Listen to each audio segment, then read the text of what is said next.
Hello and welcome. If you are watching this, there's a chance you are feeling tired. You might be facing a situation that looks finished. The medical report seems final. The financial hole seems too deep. The relationship seems broken beyond repair. The dream you held on to for so long appears to have died. And the world, and maybe even your own heart, is whispering to you, it's over. Just let it go. But I am here to remind you of a powerful, unshakable truth. It is not over until God says it is over. He alone holds the final word. Men may give their opinions, doctors may give their diagnoses, banks may give their statements, but none of these are the ultimate authority. The final verdict on your life, your situation, your future comes from the throne of heaven. And our God is a God of glorious, unexpected, and life-giving turnarounds. Think about the story of Lazarus. This wasn't just a sick man. This was a man who died. His body was wrapped in grave clothes and placed in a tomb. A stone was rolled in front of it, sealing the deal. For 4 days he was gone. The mourning had begun. The tears were flowing. Everyone, including his heartbroken sisters Mary and Martha, believed it was over. They even said to Jesus, "Lord, if you had been here, our brother would not have died." They had accepted the finality of death. But Jesus had a different perspective. He walked up to that tomb, and in the face of what seemed like an irreversible ending, he spoke 3 words that changed everything. "Lazarus, come forth." The man who was dead walked out alive.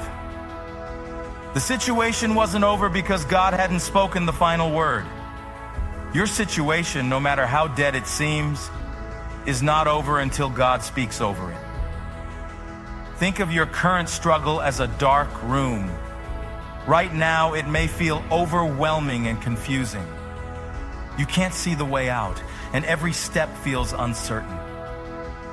But you only need one source of light, one single candle, to completely transform that room. The darkness, no matter how thick or how long it has been there, cannot extinguish that flame. Your faith, your decision to believe that God is working even now, is that candle. It may feel small, but it is powerful enough to push back the darkness and show you the next step. You don't need to light up the entire future. You just need enough light for today, and that He will faithfully provide. Perhaps your challenge isn't death, but a den of lions, a place of immense pressure and threat. This was the reality for the prophet Daniel. He was a good man, faithful to God, yet he was thrown into a pit filled with hungry lions because of his faith. The king himself sealed the stone over the den, making Daniel's fate official. It looked like a brutal, tragic end, but Daniel knew a secret. He knew that his life was not in the hands of the lions or the king's decree. His life was in the hands of God. And while Daniel spent the night in that den, God did not remove the lions, but He shut their mouths. The next morning, the king found him alive and unharmed. Daniel declared, "My God sent His angel and He shut the mouths of the lions." The enemy thought it was over, but God was just getting started. Your lion's den, that situation designed to destroy you, is not your end. It is the platform God will use to demonstrate His power and faithfulness to you and to everyone watching. Jesus Christ at the cross. If any situation ever looked definitively, tragically over, it was this one. The Son of God, beaten, mocked, and nailed to a cross. He took His final breath and said, "It is finished." His body was taken down, wrapped, and placed in a borrowed tomb. A massive stone was rolled in front, and Roman soldiers were posted to guard it. For His followers, for His mother, for His friends, this was the end. All their hopes, their dreams of a kingdom were buried in that tomb. The darkness of despair was absolute. It was over. But Sunday morning came. The earth shook. An angel rolled the stone away, not to let Jesus out, but to show the world he was already gone. The tomb was empty. Death, the most final thing humanity knows, could not hold him. The grave was not the final period in his story. It was merely a comma. God had the last word, and that word was resurrection. It was life. It was victory. This is the God we serve. The one who specializes in bringing life out of death, hope out of despair, and victory out of what looks like certain defeat.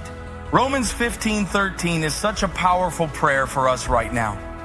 May the God of hope fill you with all joy and peace as you trust in him, so that you may overflow with hope by the power of the Holy Spirit. Notice that it doesn't say hope because everything is easy. It says hope as you trust in him. The joy and peace come in the process of trusting, even before you see the answer. This is a divine exchange. You give him your trust, and he fills you with his hope until it starts to overflow from your life onto others. Maybe you feel like you're in a long, difficult season, like the Israelites wandering in the wilderness for 40 years. They were stuck between the Red Sea, which represented a past they couldn't go back to, and the Promised Land, which seemed a future they couldn't reach. They walked in circles, feeling lost and forgotten. But even in that wilderness, God was with them. He provided manna from heaven every single morning. He guided them with a cloud by day and a pillar of fire by night. Their clothes did not wear out, and their feet did not swell. God was sustaining them even in the delay. Your wilderness season is not a sign that God has forgotten you.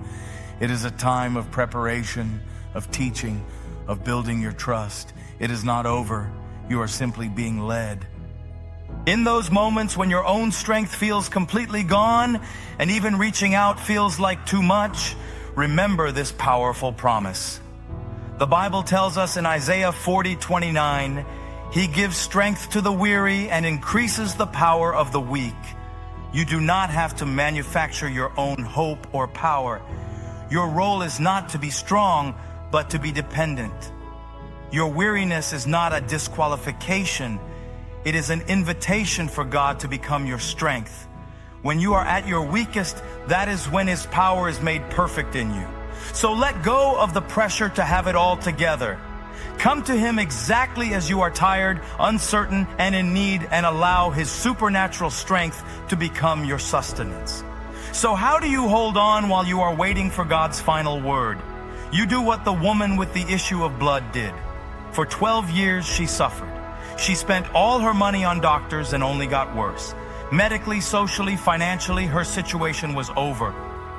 But she heard about Jesus. She made a decision in her heart. If I can just touch the edge of His cloak, I will be healed. She pushed through the crowd, through the doubt, through the pain, and she touched Him. Instantly, she was healed. Jesus felt power leave Him and said, "Daughter, your faith has healed you. Go in peace." Your faith is your reach towards Jesus in the middle of your crowd of problems. Your persistent, stubborn faith is the currency of heaven. Don't stop reaching. Don't stop believing. Your touch of faith will activate His power in your situation. So today, I challenge you to change your vocabulary. Stop saying, "It's over." Start declaring, "God is not finished yet." Stop looking at the sealed tomb and start anticipating the resurrection. Your story is still being written by the author of life. Your current chapter may be filled with struggle, but the next chapter is titled redemption. The next chapter is called unexpected blessing. The next chapter is victory. Hold on. Be strong in the Lord and in His mighty power. Keep praying, keep believing, keep showing up with faith. The stone will be rolled away. The lions' mouths will be shut. The prison doors will swing open. The Red Sea will part. Why? Because the same God who did it then is alive and active in your life today. He is the Alpha and the Omega, the beginning and the end. And he has declared that your end will be good. It is not over. Your breakthrough is closer than you think. God is about to have the final word in your life, and that word is victory. God bless you.